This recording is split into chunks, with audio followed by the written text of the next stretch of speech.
Srimad Bhagavatam, Canto 5, Chapter 19, Text 15. Tannah Prabho Tvam Kukalevaraarpitam Tvanmayayaham Mamatam Adhokshaja Bhindyamayena Suvayam Sudurbhidam Vidhehi Yogam Tvayinah Svabhavam.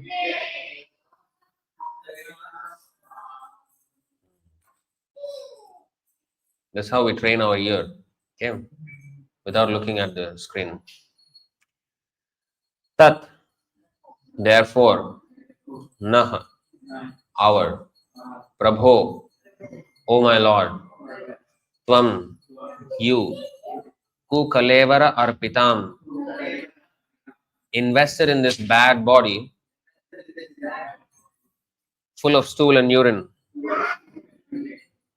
Tvat Mayaya, by your illusory energy, Aham Mamatam, the conception of I and my, Adhokshaja, O transcendence, Bhindhyama, may give up, Yena, by which, Ashu, I want you repeating, okay? Focus is here. Ashu, very soon, Vayam, we, Sudurbhidam, which is very difficult to give up. Vidhehi, please give. Yogam, the mystic process. Tvayi, unto you. Nah, our. Swabhavam, which is symptomized by a steady mind. Iti, thus.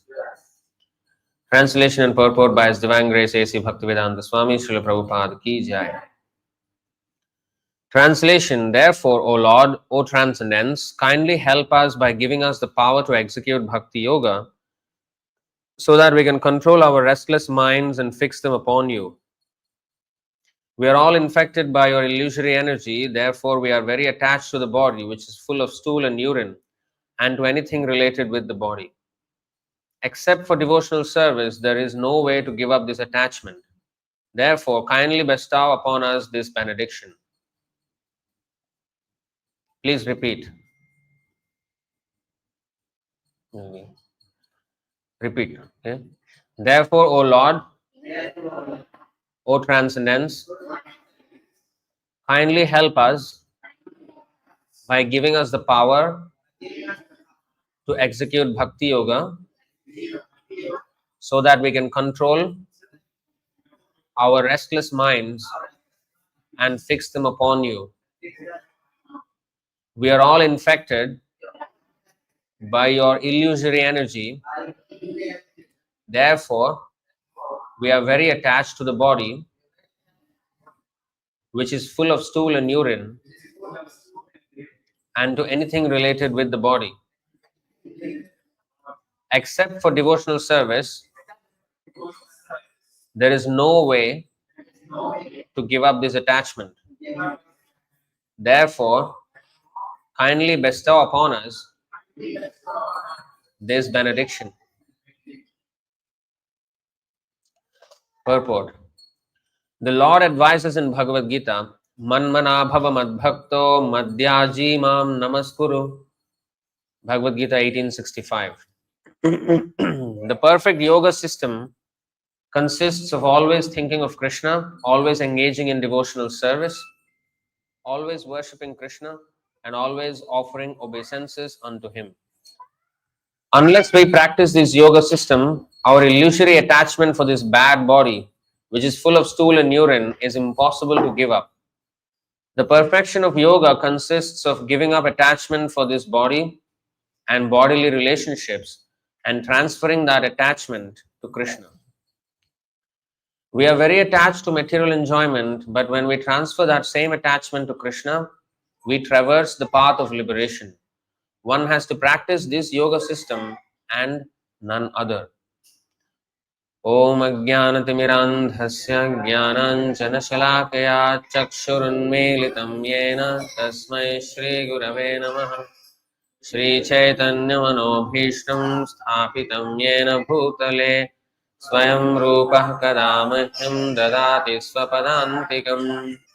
Vandeham Shri Guru Shri Yutapadakamalam Shri Gurun Vaishnavanscha Shri Rupam Sagrajatam Sahagana Raghunathanvitam Tam Sajivam Sadvaitam Savadhutam Parijana Sahitam Krishna Chaitanya Devam Shri Radha Krishna Padan Sahagana Lalita Shri Vishakhanvitamscha He Krishna Karuna Sindho Dinabandho Jagatpate Gopesha Gopika Kanta Radha Kanta Namostute Tapta Kanchana Gaurangi Radhe Vrindavaneshwari Vrishabhanu Sute Devi Pranamami Haripriye Vancha Kalpatarubhyascha Kripa Sindhubhya Evacha Patitanam Pavanebhyo Vaishnavebhyo Namo Namaha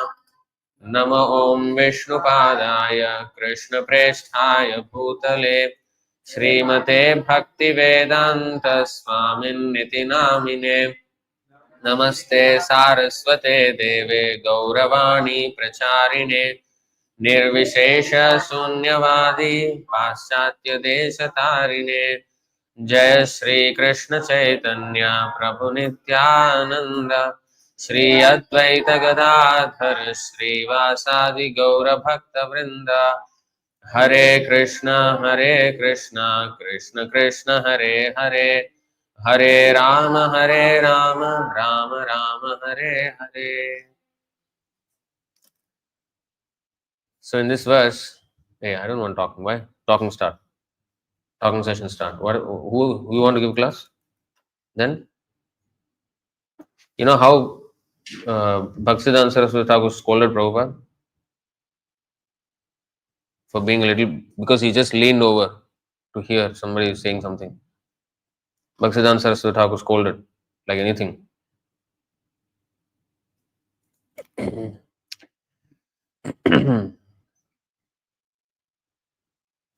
In your school, you can talk when the teacher is speaking. Huh? You can talk. When the teacher is speaking, you can talk. Your school can talk. Then here, everything can do.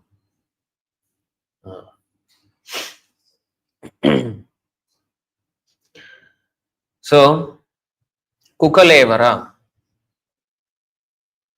Ku means bad. You know, Agatam. Agatam means come. Please come. Swagatam means su plus agatam. Suswagatam means su agatam. So, that means welcome. I mean, with auspicious entrance. So we wish like that. So the opposite of su, the prefix su is means auspicious, good. So ku is similarly bad. The opposite of su prefix is ku prefix. So ku kalevara. Kalevara means body. Kalevara means what? Body. So ku kalevara means bad body. So this material body, we are very attached to the body, but nobody likes to see when the body is cut up, open. It's very disgusting, right? The smell, the sight of it, it's not good. So it's packaged in a nice way by Krishna such that it is attractive. When you wrap a nice gift wrapping around garbage, it looks nice, but inside is garbage. So our body is like that. That is called kukalevara.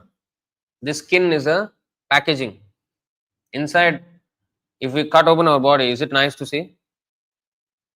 Blood, muscle, nerves, everything is horrible to see, right? So, but that horrible thing we are attached to because it is packaged nicely.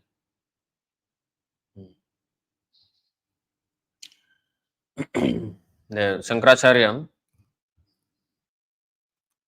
wrote,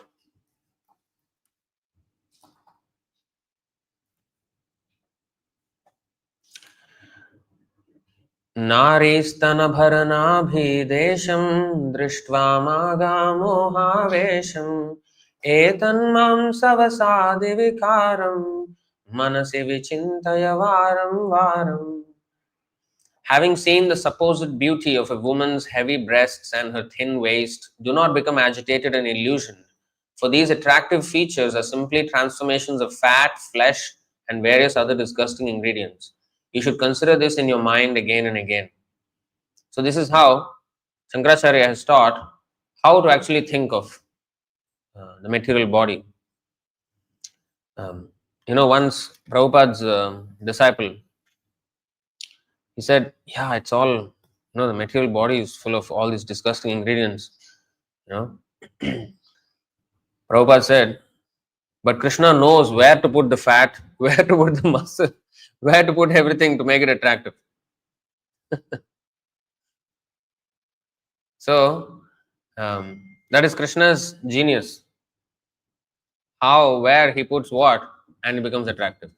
The same fat, if you take it out, and it's all very disgusting. But he knows where to put so that it becomes attractive. So this is Krishna's genius. So similarly, there is another verse by Rukmini.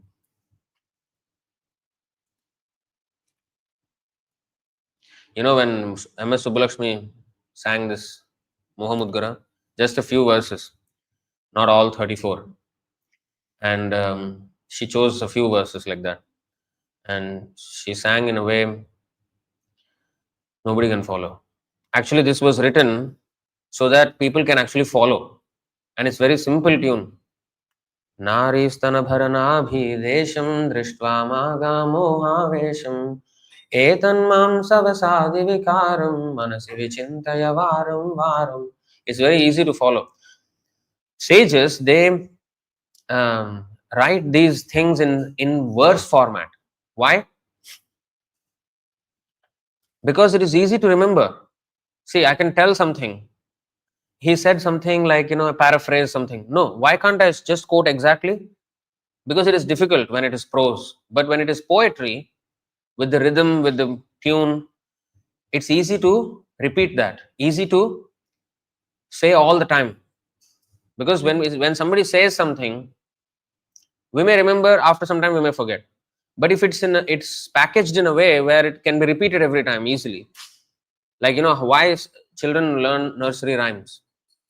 Because in that way they learn the words in a rhythm. And they eventually understand how to apply that word in many places. And now you're noting down time. You should not do.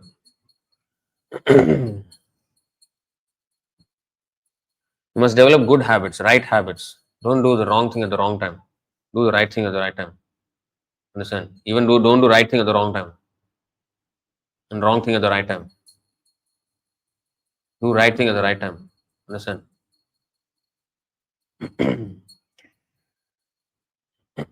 So, what was I saying?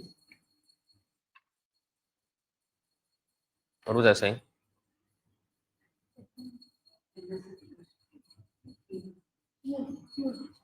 Yeah.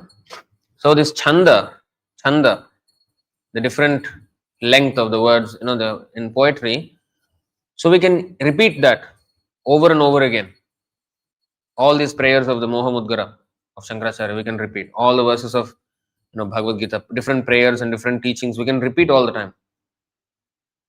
That is one of the many, many uses of poetry. And the sages have taken effort to put it into poetry so that we can repeat. That's why it is very important to learn the shlokas.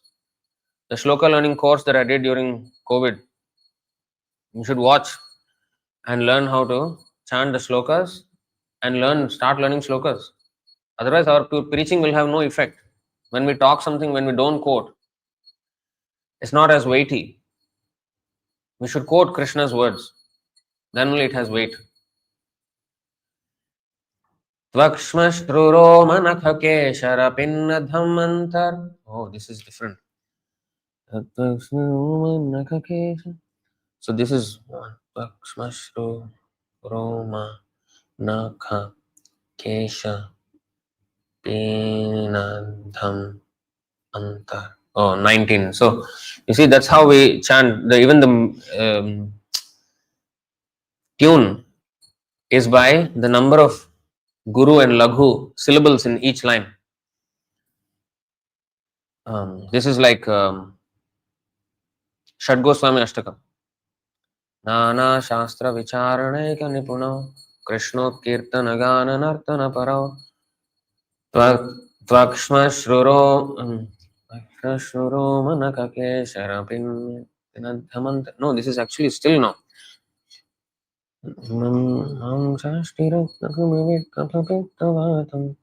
Yeah, this is actually 14, right? Why is it? Yeah.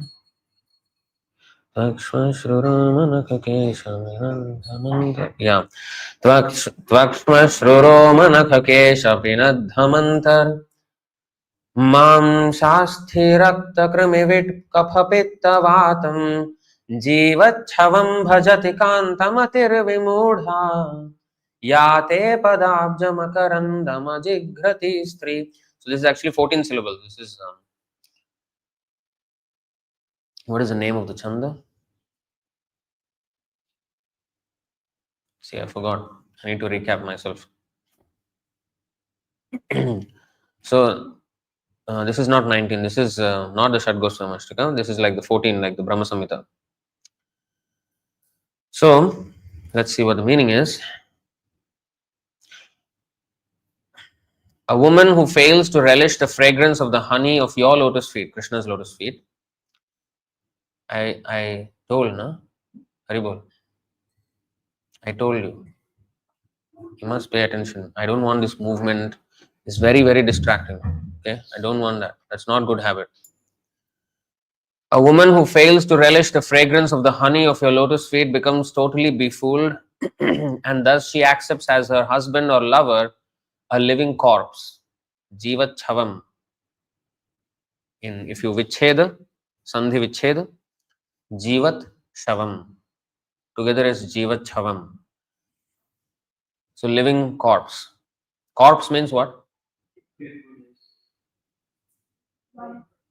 Because they said, I asked them,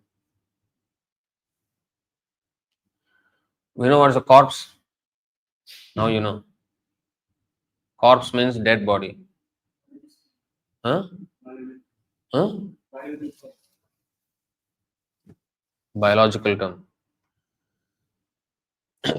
So she accepts as her husband or lover a living corpse covered with skin, whiskers, nails, head hair, and body hair, and filled with flesh, bones, blood, parasites, feces, mucus, bile, and air. So there is that story of liquid beauty. The liquid beauty story is there in the Science of Self-Realization. Do you know the story? You don't know the story. I cannot hear you. You have to speak up. The man we told the girl he went to our house, and the lady she was fasting and she all pilots the thing on part and she took to him. I think one more part she went and gave him and then not like that. Yeah. So he went and this man, he went and saw this woman, young woman, beautiful woman. And then he got attracted. And then, so he said, oh, you are very beautiful. Can you be my wife? So, why are you? Then the woman asked, Are you, why, I mean, why do you say I'm beautiful? No, you're very beautiful. Okay, I'll give you 1 week. You think about it first. After 1 week, you can come and see me. If you're still attracted, then we will consider. Are you listening? Listening, right? Okay. You think about it, maybe you're just infatuated, but take a week and come back. So in this week, she started taking what? What is it called? Laxatives. Laxatives means it'll your system will flush out so much stool and urine, stool especially. You know, Triphala, in Ayurvedic Triphala, if you take, you will get that. You will have to go to the toilet many times. It's to clean the system. So she took laxatives and then she had to go so many times to the toilet. But instead of flushing the stool away, she kept in pots. And then whenever she passed urine, kept in pots. And also because of the thing she was vomiting, and vomit also kept in pots. So like that, within 1 week, she became very thin and pale, skinny, bony, like that. Then the man came back after 1 week. So he looked at her and said, "There's a beautiful girl here in this house. Where is she? I wanted to meet her." She said, "I am the one." No, no, no. There was a very beautiful girl, not not like this. I want to see that. No, I am the one. Huh? What happened to you? Why do you look like this? Then she said, "Oh, I have separated the ingredients of my beauty. I've separated my beauty from myself. Now I'm like this." What do you mean? Yeah. Then she brought forth all the pots of stool, vomit, urine. Chi, what nonsense you're showing me? Yeah. No, but this is what is made of, my body is made of. You know. So they are. This is what you're thinking is beauty, but they're disgusting elements. Then he learned. Oh, this makes a lot of sense. So that's how he became. So that's the whole story. Understand? So then he also became renounced. So Kukalevara. Our body is made up of all disgusting elements, and therefore it's called a bad bargain. Why it's a bad bargain? You know what is a bargain? When you fight for it, when you ask and try to lower down the price and finally get it. So we fought for this. We acted in ways in our previous life, and we asked for this. Usually, bargains are meant to get us a better deal. The same thing for a lesser price. But we got such a bad bargain that instead of the spiritual body, which is eternal and always with Krishna, always enjoying with him, we fought, we bargained. No, no, no, I want a better deal. What is that better deal?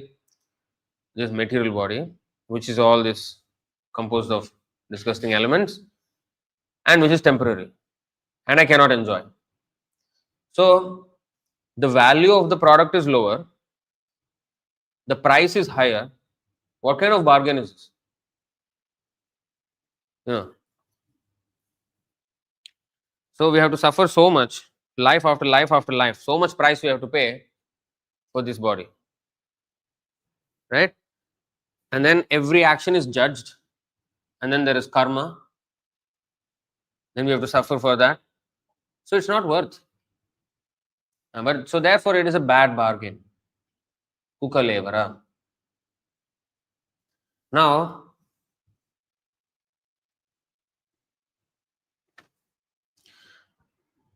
Kukalevara arpitam.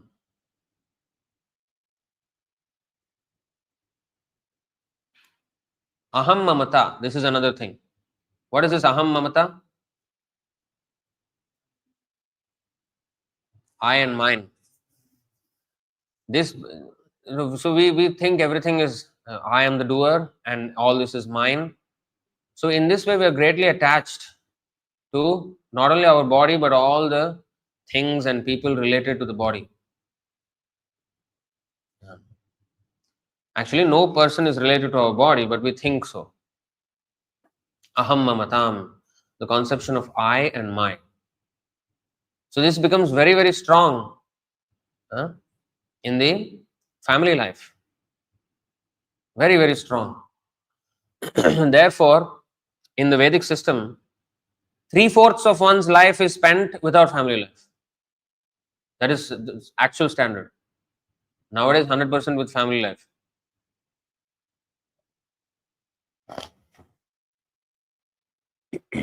So the brahmachari, he doesn't stay with the family. Grahastha, he stays with the family. And after some time, vanaprastha again. And then sannyas. So 3/4 of one's life is detachment. Because that is the real, we have to come out of this aham mamata. So here it is said, this verse everybody knows. I don't know whether you know. You know this verse?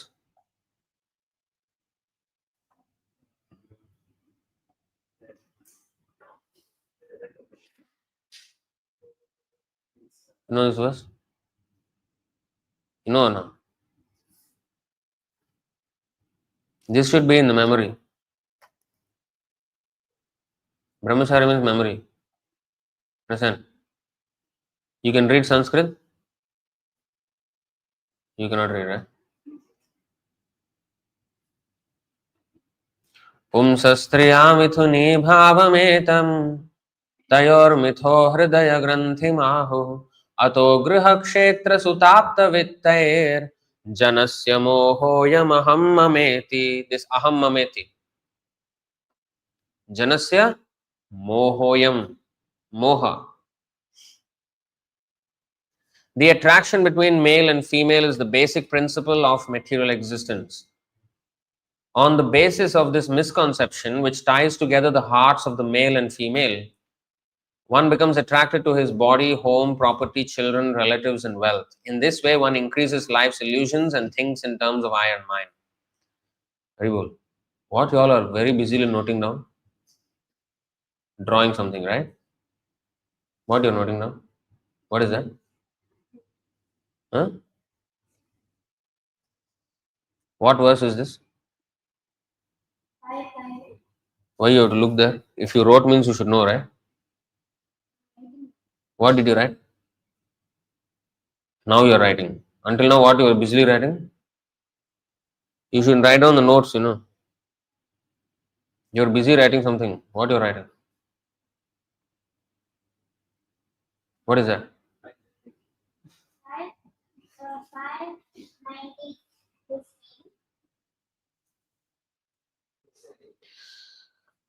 So you should write the notes, okay?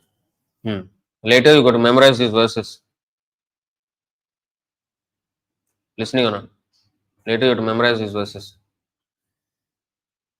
So, by attraction between male and female, then the hearts become tied, knotted. And then one becomes attracted to body, home, property, children, relatives, and wealth. The moha becomes increased. The domain of moha becomes increased. And in this way, one is the aham mamata becomes increased. Always thinking of money and not only family members but relatives also, and to keep status within the society, some property. Then in this way, and children, and they are nowadays it has become fashion or a norm that we have to worry about their education and giving them atheistic education, and we're paying for that, working hard to pay for their atheistic education so that they become non-devotees, so that they go to hell, so we also go to hell. This is the program now.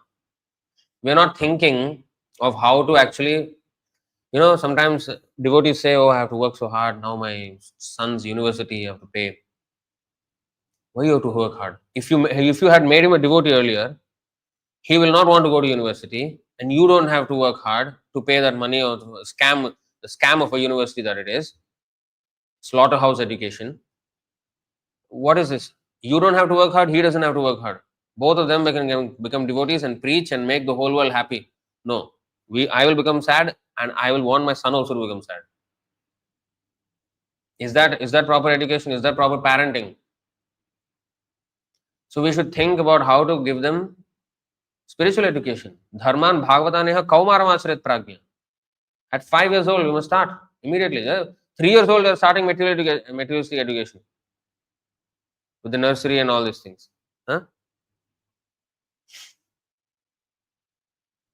Nursery means what in the botanical field? Nursery means what? You sow the seed and then the saplings come out. So what seed? Instead of Bhaktilata beej, we are putting karma beej and all this sense gratification beej. And that nursery we are. And when it becomes a tree, that time it's hard to bend. You cannot bend. When it is small, you can bend. So the children can be trained when they are young. So at that time, we must start Bhagavad Dharma. This is not, we are not supposed to be becoming a CEO of Google and all that. That's not our aim. We don't want to become a material hero. Materially, we want to become zero. Akinchana Vitta. Krishna is called Akinchana Vitta. Namo Kinchana Vittaya. Right? He is the wealth of the materially impoverished. Materially impoverished does not mean that he has no money. He has no desire. Because the person with no money, he's full of material desires. It's not that, Akinchana Vitta means, he's the wealth of the poor. That means all the poor people are devotees. This Harijan movement that Gandhi started, just some downtrodden people, make them Harijan. Just because they're downtrodden, now Hari is dear to them. No. It's not how it happens. Akinchana means there is no desire. Materially impoverished means zero interest in material life. So for such people, Krishna is the wealth. In fact, only when Krishna becomes the wealth of a person, then he gets. Don't do that. That's inauspicious. You put your hand like that, inauspicious. So only if Krishna becomes one's wealth, then one will become uninterested in this body. That's why today's verse, that is the point of today's verse. You see, what is the point here? Therefore, O Lord, kindly help us by giving us the power to execute Bhakti Yoga, so that we can control our restless minds and fix them upon you. We are all infected by your illusory energy, and therefore we are very attached to body which is full of stool and urine, and to anything related with the body. Except for devotional service, there is no way to give up this attachment. Therefore, kindly bestow upon us this benediction. What does this benediction means? What is this benediction?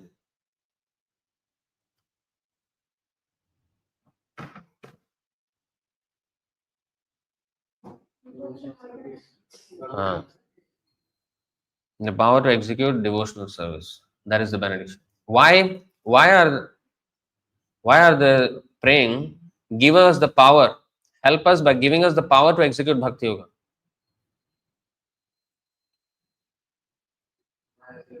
Huh? Maya is very strong. Huh?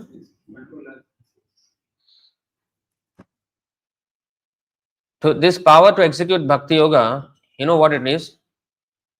What is Bhakti Yoga? Service to Krishna. When will I serve Krishna? When will I want to serve Krishna? When will I want to serve anyone?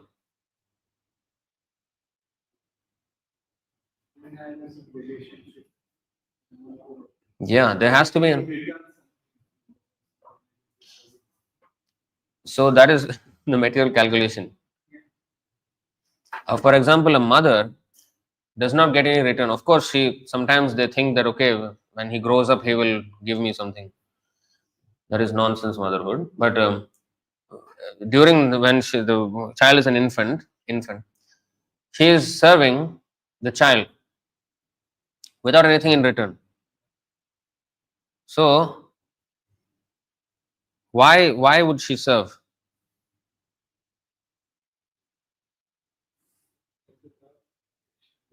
Affection. Affection is the thing. So unless we have affection in Krishna consciousness, there is no salary. Now you are working at your company. You have no affection for the company. You're serving because there is salary. Otherwise, we don't work there. We prefer not to work, right? But in the case of family, then the affection comes. And because of that, because the family members don't pay us, if anything, they take our money also. The wife will say, let's shop. And the money is gone. Swajanakya dasyu. Swajanakya dasyu bhihim. Dasyu bhihim means thieves. They come in the form of relatives, but they actually take away. If somebody else takes away my money, $2, $10 also, I will fight with him. But when the wife or children take, we don't fight. Because of affection. So, because of affection, we serve. So, if I have to execute bhakti yoga, I have to have affection for Krishna. Bhajatam priti purvakam. If I don't have priti, I will not want to serve, right? I will feel it's like Prabhupada said, instead of vigraha, becomes galagraha. Gala means what? What is gala? Neck. Gala means neck. Right? Graha means capture. Or galagraha means this is galagraha. Suffocated. So instead of vigraha becomes galagraha. It becomes a burden. It becomes like a death noose. Oh, I have to do this, I have to do that, I have nothing. So it becomes a resentment. So that is when we don't have affection. But if we have affection for Krishna, we want to do more and more. I want to read more about Krishna. I want to chant nicely and hear Krishna's name as I'm chanting. And I want to present Krishna nicely to others. I have to think about, oh, Krishna, this soul also belongs to Krishna. So I must preach. I must cook nicely for Krishna. I should clean Krishna's temple very nicely. Hey, focus. So, clean temple means not only in the morning 6:30 there is sweeping mopping. Anytime you see some paper somewhere on the floor, pick it up. That is called affection for Krishna. Oh, Krishna's temple must be clean. Like recently Vrajageshwar Prabhu came. What he did? Cleaned up the whole temple. Because he saw dirty. Nobody asked him to clean. Nobody asked him. He was not told that, oh, you clean this place. No, he just cleaned. That is Priti Purvakam. I must voluntarily do it. If I see something wrong, I should clean it up. Something is messy, I should clean it up. That is the attitude we must develop. So, execute bhakti yoga, power to execute. When will we get the power to execute? When we have affection for Krishna. How will we get affection for Krishna? How will we get affection for Krishna? Next question. Because unless that affection comes, I am not going to have any inclination to serve, inclination to guru. Now I am doing altar service because they are asking me to do it on this day. Of course, in the beginning, that's how our discipline starts. We are not wanting to wake up in the morning, not wanting to. Then the devotees must push. No, you should wake up in the morning. So in this way, we are pushed in the beginning. But then it should become automatic. Prabhupada said, if you don't wake up before 4 o'clock, you're animal.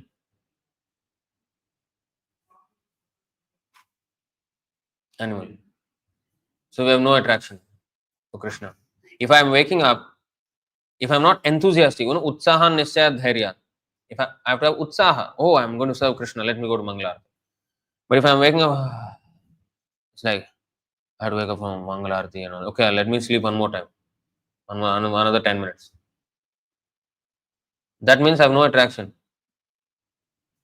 So I should introspect. You know what is introspect? Inspect. Inspect means, how to say, examine.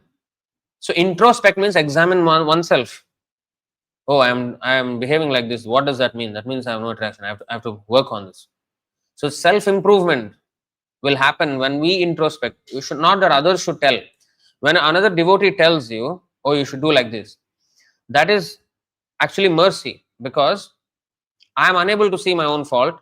Somebody is seeing my fault and telling me, that's actually good information for me, because I can improve my service, improve my Krishna consciousness. But then I should internalize that in myself. If somebody chastises, then I should internalize that. Okay, next time I should use that same thing for on myself. That's how I improve. Because at the time of death, no devotee is going to come and chastise us, hey, think of Krishna, what are you doing? Nobody is going to tell us. We have to remember Krishna. That power, that voluntary attachment for Krishna should come. For that, how to increase that attachment?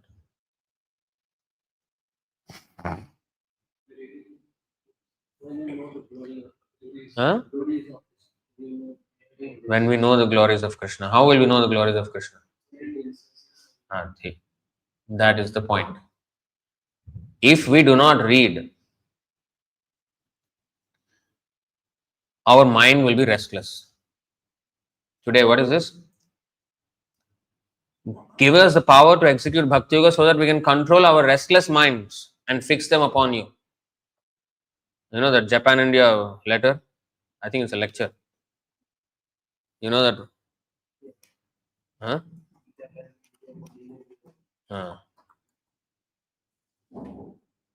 You see this letter, the lecture. This is actually in the teaching. What is this? Tokyo. Lecture in Tokyo. You see, Prabhupada is saying, Tasyeva heto, he quoted this verse, and then he said, you should read all this. You don't read. Prabhupada is chastising the, you see here, Brahma Bhuvana Lokan Punaravartino Arjuna. Even if you go to the Brahma Loka where Brahma lives, whose calculation for one day we cannot calculate, even if you go there, then they will come back. Madhyama Gatva Punarjanmana Vidyate. If you come to me, then there is no more coming down here. This is the opportunity of Krishna consciousness. Then he quoted 1517, 1518. Okay, then he said, you should read all this. Prabhupada is saying. You don't read. This is in the first volume of Bhagavad. These things are explained. But I don't think you read all these things. Do you read? If you don't read, then you will feel restless.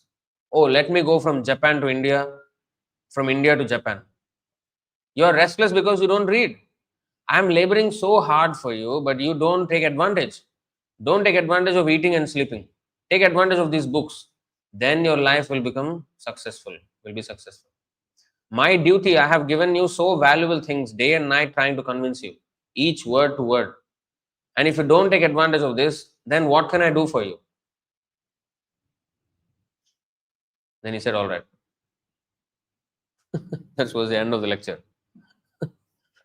See, the point is, reading is very important. We should take advantage of these books. The greatest wealth that Prabhupada gave us is his books, not prasadam. Prasadam is good, yes.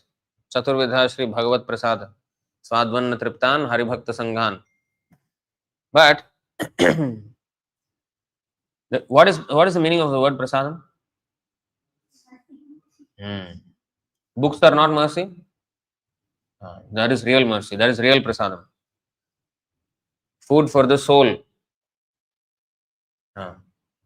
So unless we read Krishna's books, Prabhupada's books, we cannot get affection for Krishna. Because the more we know about Krishna, the more we are enthralled by the glories of Krishna. Yes, I want to serve him. And then not only about Krishna, what is that verse? I keep forgetting, in 11th canto. If we get attracted to Krishna's devotees, that is the perfection of one's life. Their activities, their words. That's what we should be attracted to. You know, when we see Prahlad Maharaj, how nicely he is devotee, how Dhruv Maharaj is nicely devotee, how the Bhishma Dev is nicely devotee, how Arjuna is a devotee, how Pandavas are devotees, how Vritrasura was a nice devotee, Chitraketu was a devotee, Gajendra, um, so many devotees, the four Kumaras, Narad Muni, Vyasadev, how they're all devotees. When we see their devotion, we get inspired. We get inspired. But if we don't know their devotion, and in Chaitanya Charitamrita, so many devotees. So when we see their devotional mood, then we also get inspired. Oh, this is so nice. Not nice. Don't lean on the wall. When we hear when we read about the devotee's devotion, then it is so inspiring. Then we also want to take it up. In the beginning of reading, how one reads. For example, I read. How I was reading? I was reading voraciously. Like the first canto book. How many days it took me to finish? 10 days. First canto, like this book. 10 days. Not bragging. The point I'm trying, why I was so voraciously reading? I was just curious what is there inside. And it was attractive, of course. And I just want to know more. As we advance in devotional service,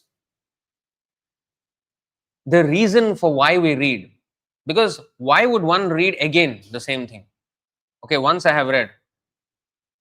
Here it is said, many times it is said, we can read on and on and on, hundreds of times. Chaitanya Mahaprabhu read, what is that verse? Chaitanya Bhagavat, is it? Antekhanda 10.33, is it? Wait,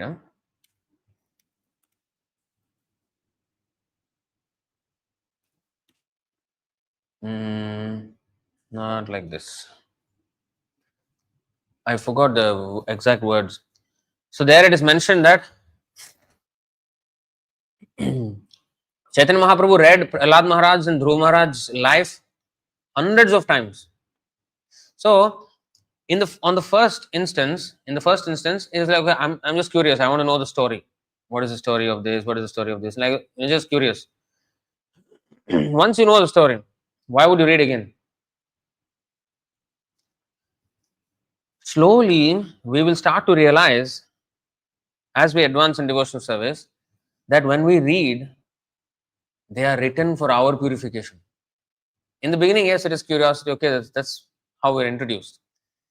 But then why do we read again and again? Why it becomes interesting? Why there are newer and newer things found? Because that is a description of the sages and devotees, right? Every time they read, they find newer and newer meanings. And anybody who reads the books again and again, they will find this experience. So why does that happen? Because when we read this time, as we advance, it is not for knowing more and more. Of course, we will know more and more things, more in-depth nuances and everything. But by all of that, we will learn what we should put into practice in our own life. Because we should not be just satisfied with a numerical completion of 16 rounds and numerical following of the 4 principles just for the sake of it. Okay, I'm following, I'm Prabhupada disciple. I will be stagnant like this for the rest of my life. That's what I promised to Prabhupada, that I will be stagnant in 16 rounds and 4 principles. I will do that at the time of initiation. I promise. So I will remain like that. That is the bare minimum. That's the starting point. Initiation means starting, initiate. We are not going to make it back to Godhead if we are just going to continue on the same plane. We're not going to. If we chant offensively, we cannot go back to God. There's no way. So the point is that we have to improve. Every day we have to always try to improve. Always better service. Always improve the quality of what I'm doing. How can I improve? How can I improve the quality of whatever I'm doing? Unless I notice the lack of quality in what I'm doing. Otherwise, who can improve anything if I don't even know it is bad? If I think I'm doing good, I'm doing well. Am I um, happy when somebody praises me? That means I'm not doing good. Will I get angry when somebody chastises me for correcting me? Will I get angry? If I do, I'm not doing good. So I must examine myself. Yeah. So all these Vaishnava songs are not entertainment. All these shlokas are not entertainment. We are not here sitting as a spiritual entertainment, sattvic entertainment. Like the other day, Vishwambar was selling sattvic entertainment. We're not here for sattvic entertainment. We are here for reformation of our character. We will only able to improve if we see the fault, if we see the lack in ourselves. That then only improvement starts. It is said that a madman cannot be cured if he doesn't know even he is mad. If he thinks he's all right, it is impossible to cure him. He must know he is mad. Oh, I have a problem. When I acknowledge that, that is the beginning of the solution. If I don't acknowledge the problem even, then there's no solution.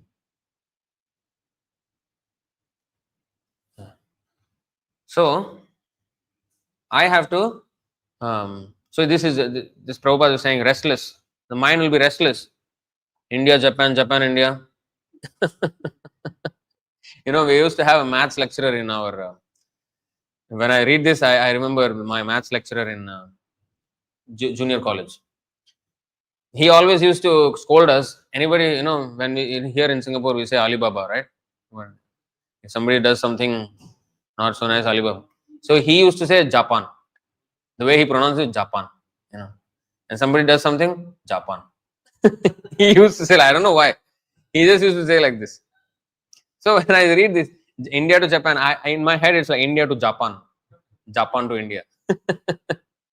So, and that Japan word is like a fool for me because the maths lecturer used to use like that. Whenever he wants to say fool, then he used to Japan. So he was, so this India to Japan, this restless mind, we will be restless. Manmana bhava mad bhakta. Our mind must be fixed in Krishna. Krishna, Krishna Seva. To be fixed in Krishna Seva is also fixed in Krishna only. It is not something different. Oh, I am thinking of how to organize the festival. I am not thinking of Krishna. No, that is thinking of Krishna only. Or I am thinking of how to distribute books. I am not thinking of Krishna. No, that is Krishna's business. Krishna's mission is to distribute books. Krishna spoke. He sent acharyas to write commentaries. He made the Johannes Gutenberg invent the printing press in 1440, 46 years prior to Chaitanya Mahaprabhu's birth in Germany. All that things culminates in this point where that word in printed form must be distributed to widely so that thousands of millions of people can take advantage of this. Why did Krishna speak the Bhagavad Gita? Not for Arjuna. For all those people in whose hands these books go, including ourselves. How did we come? Because of the book came into our hand and started reading, that's how we came a devotee. So all that Krishna's mission coming here, killing demons, all that is for the books to go into people's hands. He did all of that only for the books to go into people's hands and get them purified. And so if we don't do that, we are not serving his mission. We are blocking his mercy, right? So if our mind is restless, then we cannot think of others. We cannot even think of ourselves, our own good. What to think of other people's good. Unless I am fully happy myself, I cannot think of other people's suffering and trying to help them. So the power to execute bhakti yoga we will get by hearing and chanting. Just like the tree, the bhakti lata, will get power by watering. This sechan means watering. Sechan means what? Watering is what? No, watering. What is the word for watering? Sechana. You see? Mali hoya kore she bij aropan, Shravan Kirtan jale kore sechan. Mali means gardener. Mali hoya, becoming a gardener. Why are you going in and out? Why are you going in and out during the class? Your school, you can do that, is it? Haribol. I'm asking you a question. In school, you can do that. When teacher is talking, you can go in and out. Here, you can do. Why you can do here? Not important, right?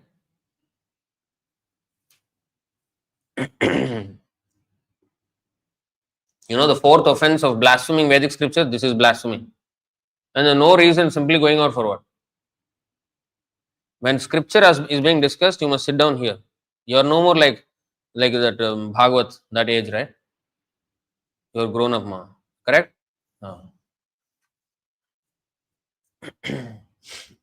So when a person receives the seed of devotional service, he should take care of it by becoming a gardener and sowing the seed in his heart. If he waters the seed gradually by the process of Shravan and Kirtan, hearing and chanting, the seed will begin to sprout. That's how we. So this power to execute devotional service we get by hearing and chanting. Of course, all the other, not only hearing and chanting, everyday Mangalarti, these things, 588, that is Pancharatri Vidhi, 588 purport.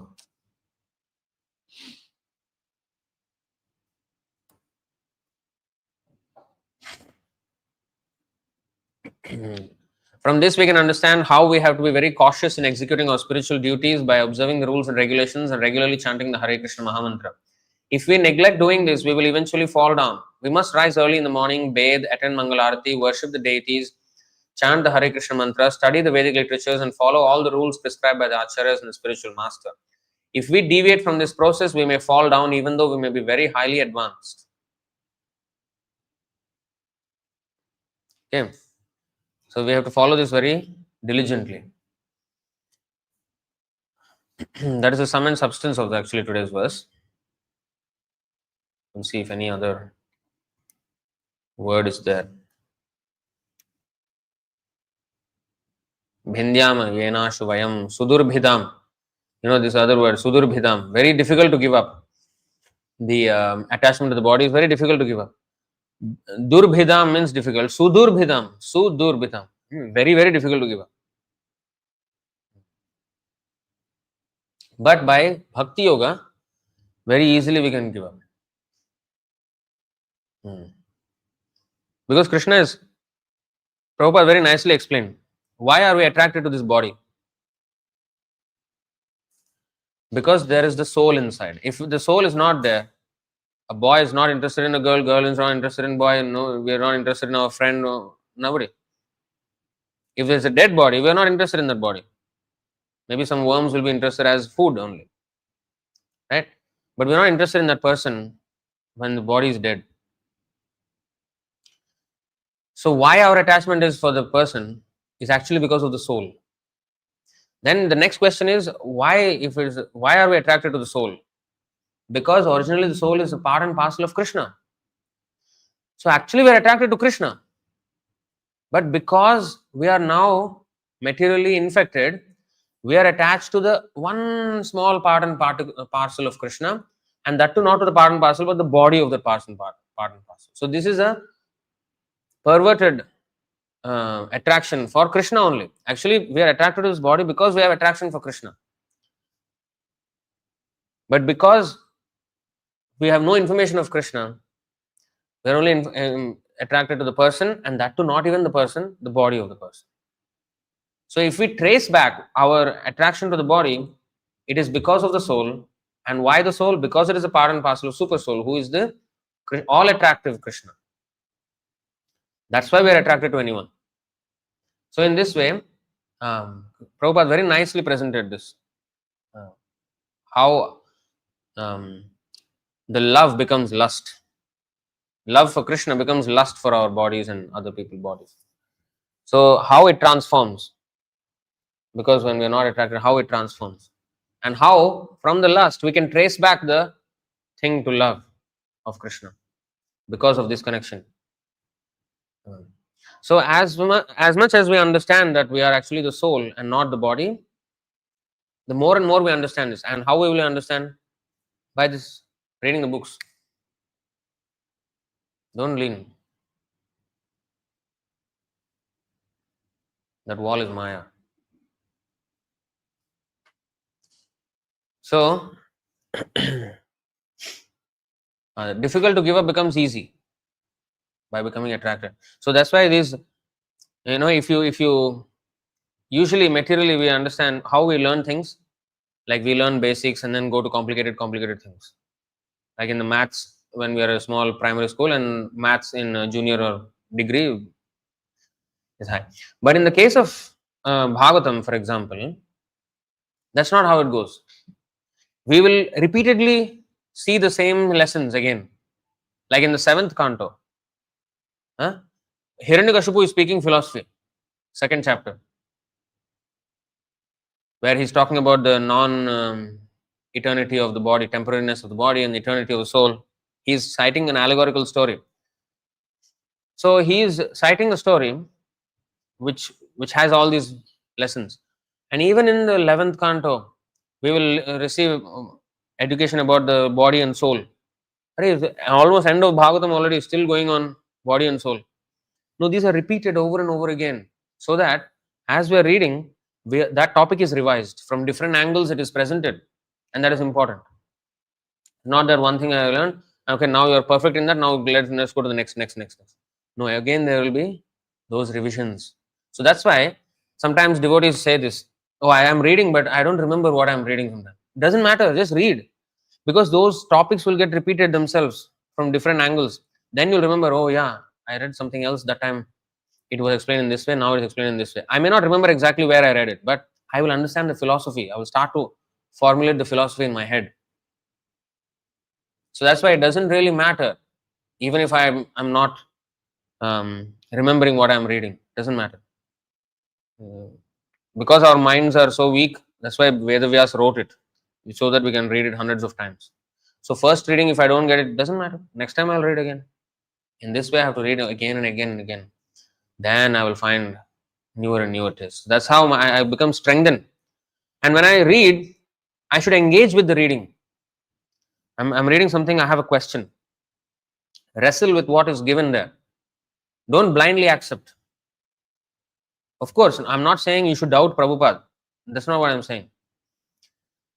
But if something is said and I'm not able to understand it, I should question it so that my understanding becomes sharper.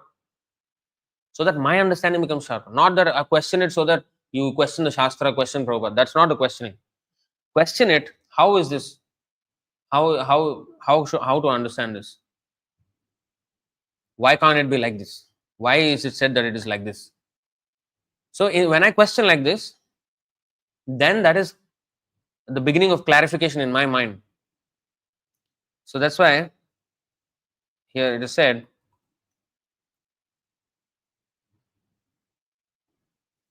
Siddhanta bolya chitte na karo alas. Iha hoite Krishna lage sudrida manas. The word alas means lazy. You see, alas means lazy. Alasi in Hindi also. Right? So a sincere student should not neglect or should not be lazy in discussion of such conclusions, considering them controversial.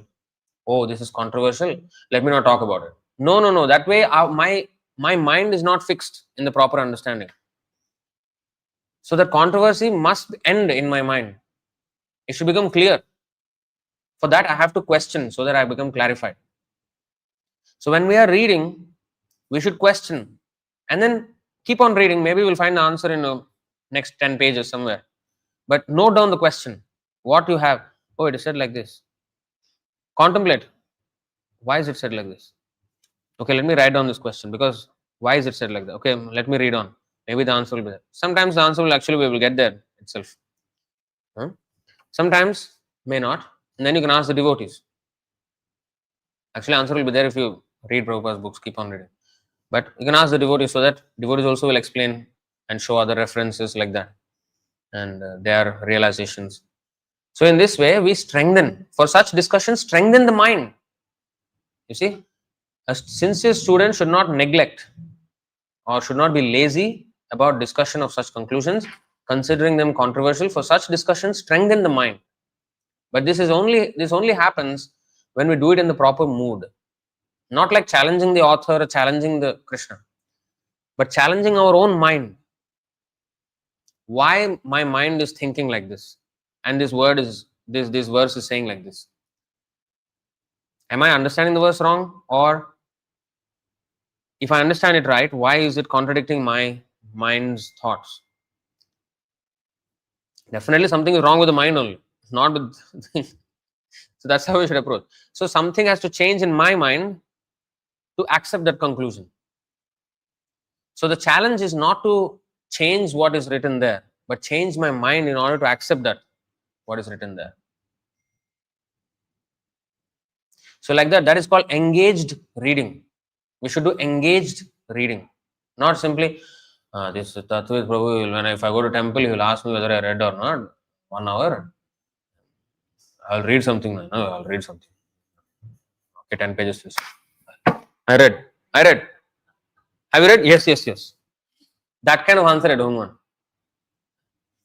Engaged reading, not for passing some mark or mark attendance. Not that kind of physically present, mentally absent reading. I don't want. Mental absorption and actually questioning, wrestle with the idea that is presented in the book, so that we refine our mind, refine our thoughts, so that we become more Krishna conscious. That is the way we should engage with the books. I mean, these books are basically, Prabhupada is sitting there and talking to you. It's Prabhupada talking to you. You are able to ask questions and get answers and discuss with devotees. So all the great acharyas, they have, you're right at their feet when they're reading the books. So it's a great honor to be with these books. It's a great honor that we have these books in our life. We should read them. All right, I'll stop it there. Any questions or comments?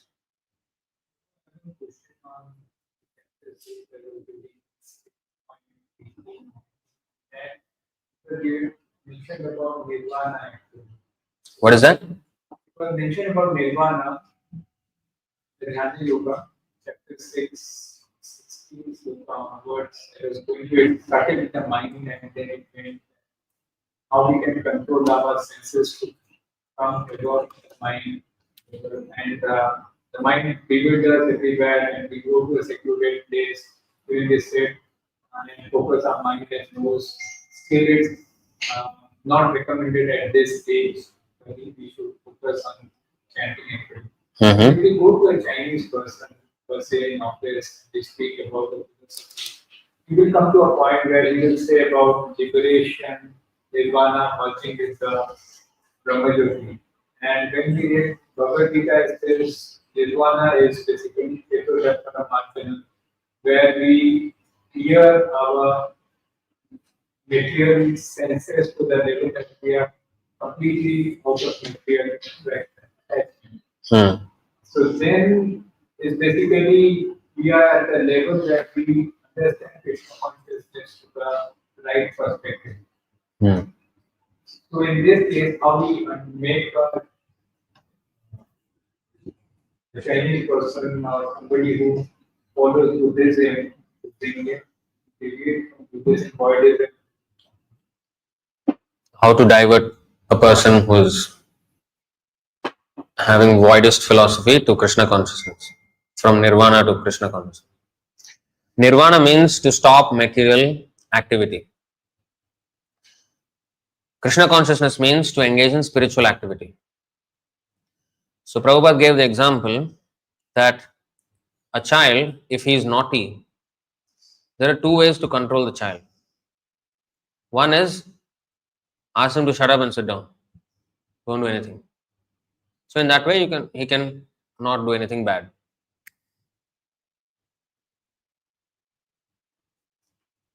The next way is, okay, come, let's do something. So in that way also he will not do anything bad. But here he has higher engagement and he becomes interested and does something. So if the person, if you ask him to just sit down, he will do for 2 minutes. After some time, he will. So nirvana is like that. Stop all material activity. Don't do anything material.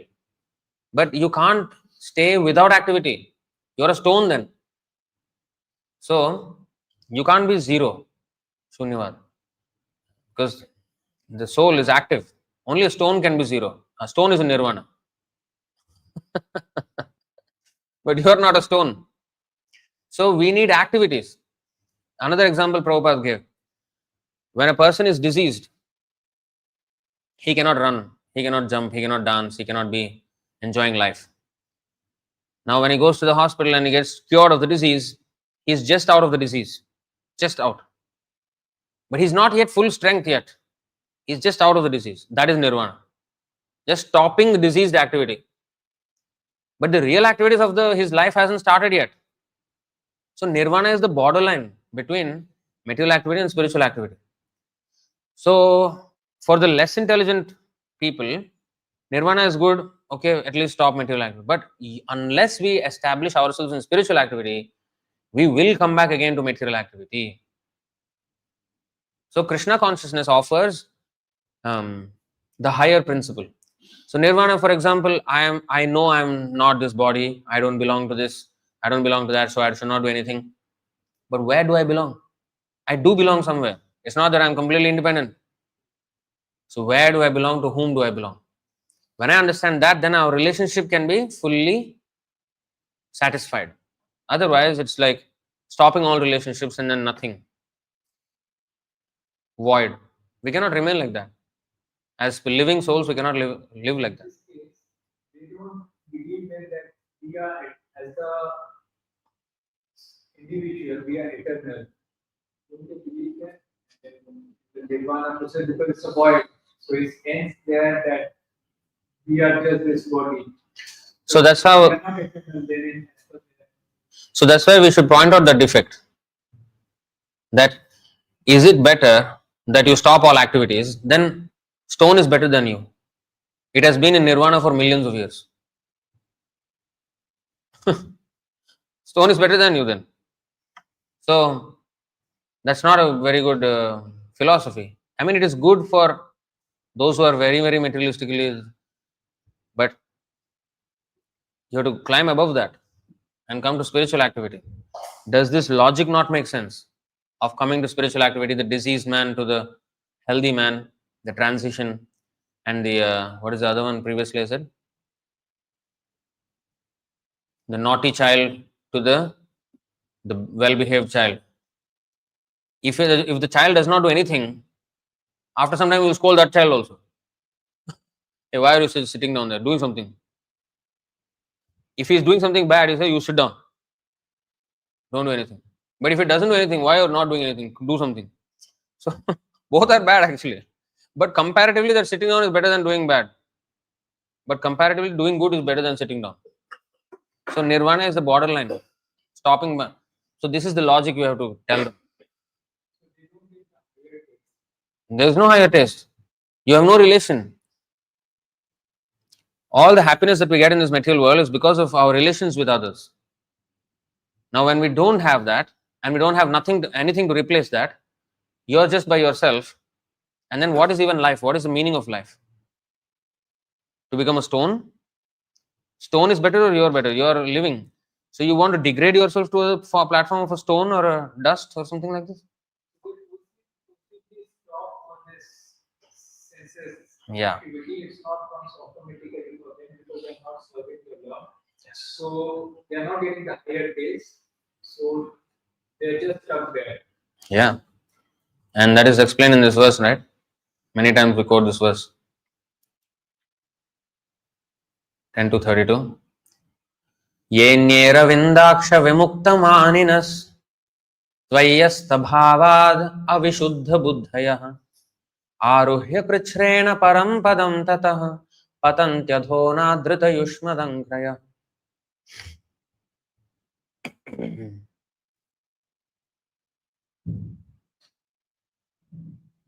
See, vimukta manina, they think they are liberated. Okay, but anadrita, yushmadangraya. Anadrita means, adrita means what? Adara. Adarana means respect. Adrita means respect. Anadarana means no respect. Here, where is neglecting devotion to. So when you don't have respect for the scripture or the guru or the devotees or the class, then what I do? I neglect. Neglect comes from lack of respect. So when we're chanting also, when we're neglecting what we're chanting, then it's lack of respect. So anadrita, yushmadangraya, when we don't have respect or regard for the lotus feet of Krishna, that means when we have no information, when the Lord is not understood as a person, then where is his lotus feet then? Feet will only be for a person. So if I don't accept the personal form of the Lord, whether it's impersonalism or voidism, nirvishesha or shunyavad, either one of them is anadrita yushmadangraya. There is no regard for Krishna's lotus feet. And therefore, and they think themselves vimukta maninaha, falsely considering themselves free from the bondage of material contamination. So what happens to them? Aruhya krichrena, parampadam tataha. So they reach a very high standard of morality, of of even transcendence, even Brahmajyoti sometimes. But they will fall down after that. They cannot remain there. So it is said, someone may say that aside from devotees who always seek shelter at the Lord's lotus feet, there are those who are not devotees, but who have accepted different processes for attaining salvation. It can be this Buddhism, nihilism, or voidism, or impersonalism. What happens to them? In answer to this question, Lord Brahma and other demigods said, O lotus-eyed Lord, although non-devotees who accept severe austerities and penances to achieve the highest position may think themselves liberated, their intelligence is impure. They fall down from their position of imagined superiority because they have no regard for your lotus feet. This is what happens. This verse is very important. Of course, there is one whole purport, Madhya 9.49, you can read it other time. This is all about Bhaktivinoda Thakur explains the whole Buddhism and how, Adi, Madhya 9.49. Tarka pradhana Bauddha Shastra Navamate, Tarke Khandila Prabhu Napare Sthapite. Bauddha Shastra Navamate, Buddhist scriptures.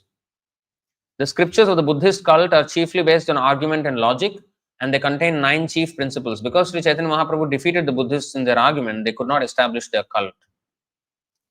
So the purport you can read, Bhaktivinoda Thakur, he mentions all the 9 points, and he explains very, very elaborately, defeating all these points and how our Krishna conscious philosophy is superior.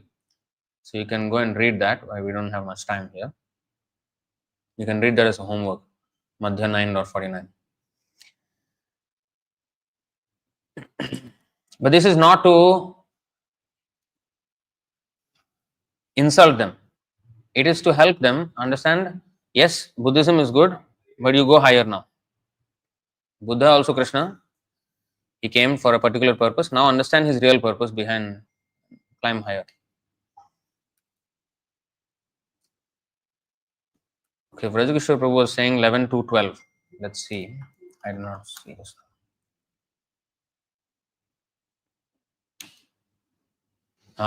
This is the one. This is the, I should remember this, 11 to 12. Shruto nupatito dhyata adrito vanumoditah sadyah punati saddharmo deva vishwadruhopihi. Adritah, respect, faithfully accepted. Pure devotional service. So we said devotees' lives also are very attractive, are very purifying. Pure devotional service rendered to the Supreme Lord is spiritually so potent that simply by hearing about such transcendental service, by chanting its glories in response, by meditating on it, by respectfully and faithfully accepting it, or by praising the devotional service of others, even persons who hate the demigods and all other living beings can be immediately purified. How powerful this is. In fact, this is more powerful than appreciation for Krishna. Appreciation of pure devotional service is even more powerful than because we don't know. Krishna is always elusive. We cannot see Krishna. But when we see some devotee doing nicely some service, we can see it and we can immediately appreciate it. Even non-devotees, when they meet the devotees distributing books, oh, he explained very nicely, or he was very kind, or something. They get attracted by the devotee. They're not attracted by Krishna yet. They don't have that attraction yet. But when they see the devotee and his devotional service, how he is conducting himself, they get attracted. Oh, he's a very nice person. So just by that they are becoming purified. This is a very important verse actually. Praising the devotional service of others. What is that? Anumoditaha, praised when performed by others. And actually, if you see a real devotee, he will praise the devotional service of others. Even if he is better than himself, oh, you have done very nicely, you have done better than me. Please give me mercy so that I also can become better than you. So there is transcendental competition, but it is not out of envy. By the mercy of the devotees, we can outdo them. By their mercy. You know that verse? Don't know. When I do these classes from that studio, you all are in your own. Of course, sometimes you go book distribution, but sometimes you're just in your own world. I should probably do it here. She was asking me to do here. What is that verse? By the mercy of the devotees, Acharya, we can become, our service can be better than the Acharya. We cannot think, right, like that I can do better than Prabhupada, we should not think like that, right? Yes, we should not think like that. But if we become more than, if our service exceeds the service of the Acharya, that means actually the Acharya's mercy is there.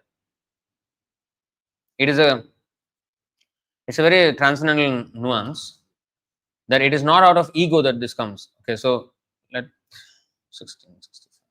Yeah. So Krishna, Chaitanya Mahaprabhu says to Nityananda Prabhu, Taha siddhi kore. This is the one? Yeah. Hena anya na dekhiye, amar dushkar karma toma hoite hoy. Amar dushkar karma toma hoite hoy.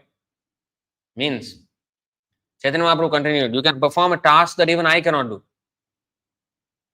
But for you, I cannot find anyone in Gaudadesh who can fulfill my mission there. Purport. Lord Chaitanya's mission is to deliver the fallen souls of this age. In this age of Kali, practically 10% of the population is fallen. Chaitanya Mahaprabhu certainly delivered many fallen souls, but his disciples mainly came from the upper classes. For example, he delivered Rupa Goswami, Sanatana Goswami, Sarvabhauma Bhattacharya, and many others who were socially elevated but fallen from the spiritual point of view. Srila Rupa and Sanatana Goswami were situated in government service. Sarvabhauma Bhattacharya was the topmost scholar of India. Prakashananda Saraswati was a leader of many thousands of Mayavadi sannyasis. It was Srila Nityananda Prabhu, however, who delivered persons like Jagai and Madhai. Therefore, Lord Chaitanya says, Amar dushkar karma toma hoite hoy.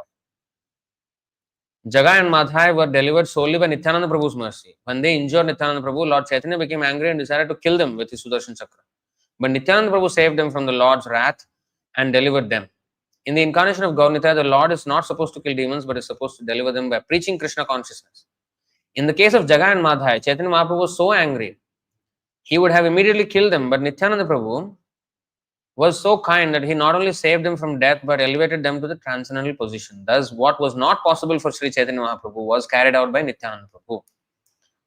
Similarly, if one is true to Gaurnita's service in the disciplic succession, he can even excel Nityananda Prabhu's service. This is the point. What is that?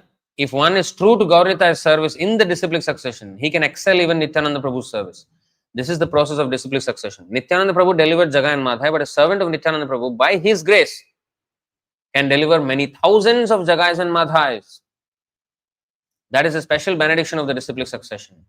One who is situated in the disciplic succession can be understood by the result of his activities. This is always true as far as the activities of the Lord and his devotees are concerned.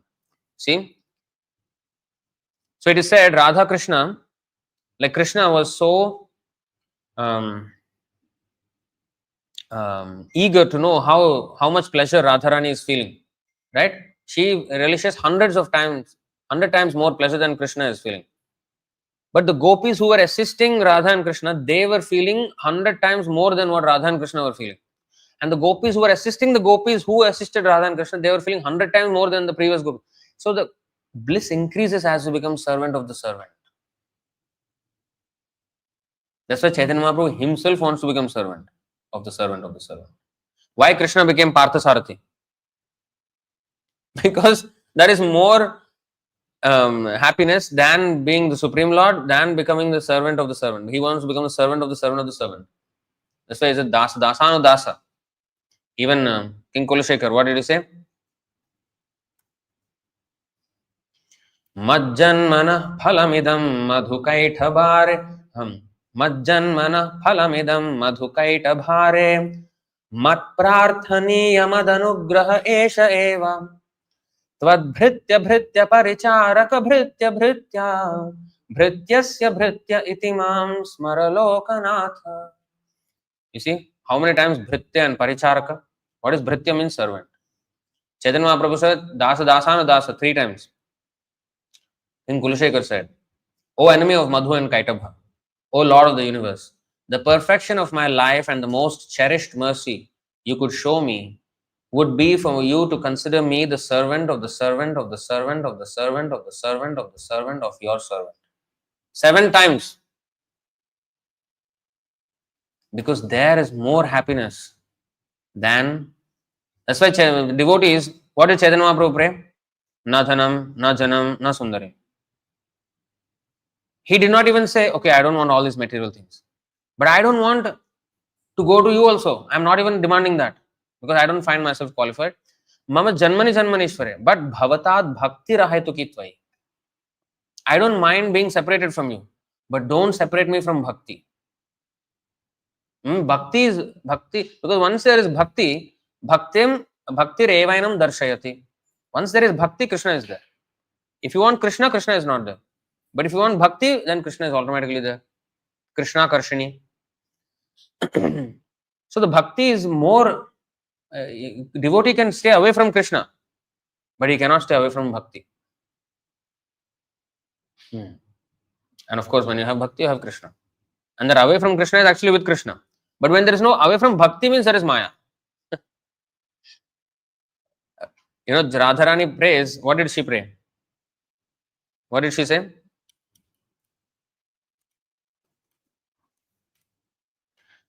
Padyavali. Sangama viraha vikalpe varamiha viraho nasangamantasya ekah sa eva sange tribhuvanam api tanmayam virahe. Separation from Krishna is better than meeting him. What kind of lover is this? Who loves like this? Radharani loves best devotee of Krishna, but she is saying separation from Krishna is better than meeting him. When I meet him, there is only one Krishna. But when I am separated from him, the 3 worlds become filled with Krishnas. So I want to be away from him. So you see, because it facilitates more intense meditation on Krishna. So when we're separated from Krishna, we can still live with it. Devotee can live with it because he's actually more with Krishna than when he's with Krishna. But when he's separated from bhakti, oh, kaivalyam narakayate. Naraka. This material world is not naraka for devotee. Kaivalyam narakayate. When he is merged into the, or when there is no, Brahmajyoti means there is no service. They are just suspended in the spiritual sky like that, doing nothing. So no service. That is naraka for the devotee when he is away from bhakti. But away from Krishna, well, Radharani is saying, I want to be away from Krishna. And then bhakti will increase that time.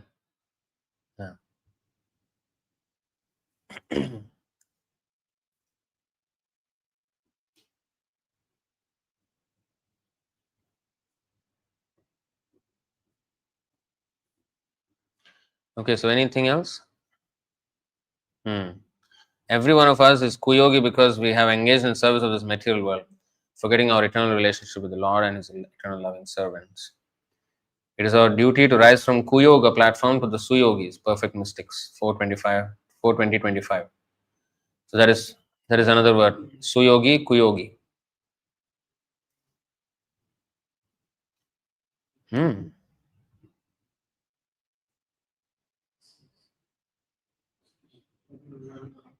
So Richa is saying, Hare Krishna, as a first time reader, there will always be questions. No, there will be questions even if you're not a first time reader. Later also you will have questions.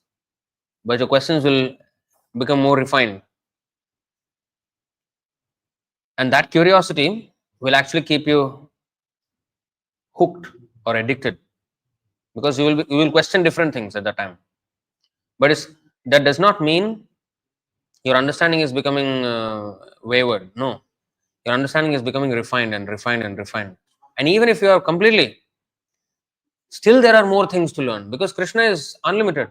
So you will always be more inquisitive about him, more, and there is unlimited scope for our own improvement in service. So that questioning of, refinement of our own character and of our knowing Krishna and becoming more attached to him, that will always be increase if we are staying true to the process. Somebody is saying Acharya Prashant also doing great work. No, he's a rascal.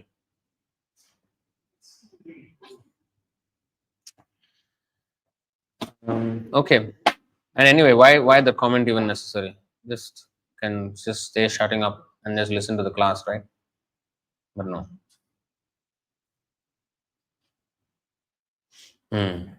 So Richa Mataji is saying, I think as I move into new chapters, the questions I have from previous verses gets clearer as well. Yes. All right, so we will end it here. Thank you all very much for your time.